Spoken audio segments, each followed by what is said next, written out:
Hi everyone, and welcome to Jane Talks Trek, where I'll be talking about and reviewing an episode of the original series, The Next Generation, Voyager, Deep Space Nine, or Enterprise. Today, I'm looking at Bliss from Voyager's 5th season, or as I like to call it, that time Voyager got Moby Dicked. This episode was requested by Alistair Boneman. Thank you for the suggestion, and let's get going. We begin the episode with this guy and his very brown ship yelling at this space lightning, and into the credits we go. A wormhole apparently leads to the Alpha Quadrant, but Janeway is skeptical, while Seven has to babysit Naomi, and Tom lets her fly the shuttle. She conks out. Seven gets back to Astrometrics to find it rather crowded, where they all tell her about the wormhole, but she thinks it's hella sus and stays to investigate. She reports to Janeway, who says everything is fine, and Seven's just a scaredy pants to go to Earth. Janeway and Chakotay both receive great news from Starfleet, which Seven doesn't buy, so she hacks into the captain's logs, which reveal Janeway previously concluded the wormhole was bogus. However, each log becomes more and more hopeful.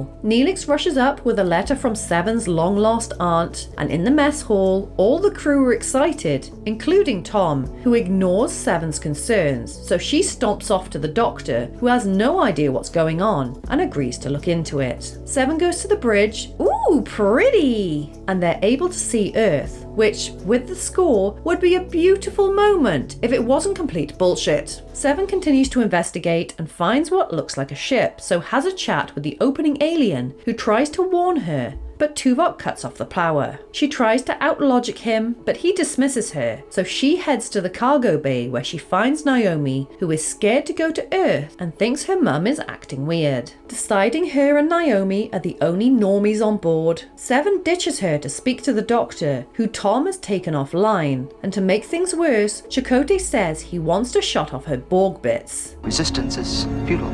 He takes her to the cargo bay where she shoves up a force field and recruits Naomi to help keep them out, while she beams to engineering and shoots the crap out of everyone. Janeway is sick of her shenanigans and electrocutes her as they approach the wormhole, which promptly eats them. Om nom nom. Neelix fantasizes about meeting some VIPs as they approach Earth.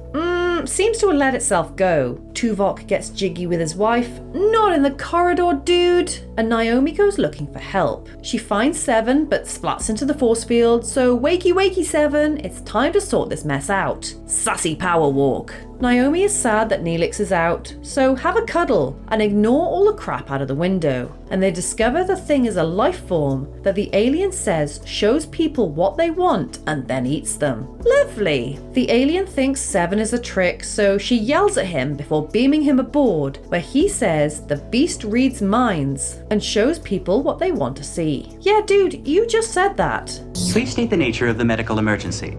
Your ship is being devoured.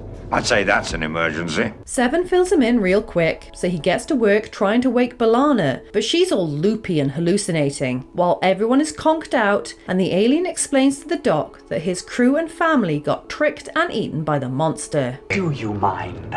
The situation is dismal enough. The alien likes the look of the torpedoes and wants to blast the creature, but the doc basically wants them to be vomited out. I'm a doctor, not a dragon slayer. So they send him back to enact the plan with a few kinks, but it seems to go okay until the alien points out that they're still stuck. Seven takes a moment but comes to his senses and they manage to escape. But the alien wants to go all Captain Ahab and takes off, leaving the crew to wake up all confused. Naomi looks at Earth in Astrometrics, but still doesn't want to go, while the alien heads straight for the creature again, like a total dumbass. Okay, I know Voyager really well. I've watched every episode more than a dozen times, but I'm misremembering this one. I mean, I knew exactly what it was about and what happened, but I seem to have smushed another episode into it in my brain, and now I'm going to have to work out what other episode I'm thinking of. Is it Waking Moments? It might be Waking Moments. Basically, everyone starts fantasizing and goes unconscious. B'Elanna sleeps with Chakotay, and Janeway is one of the last to go under.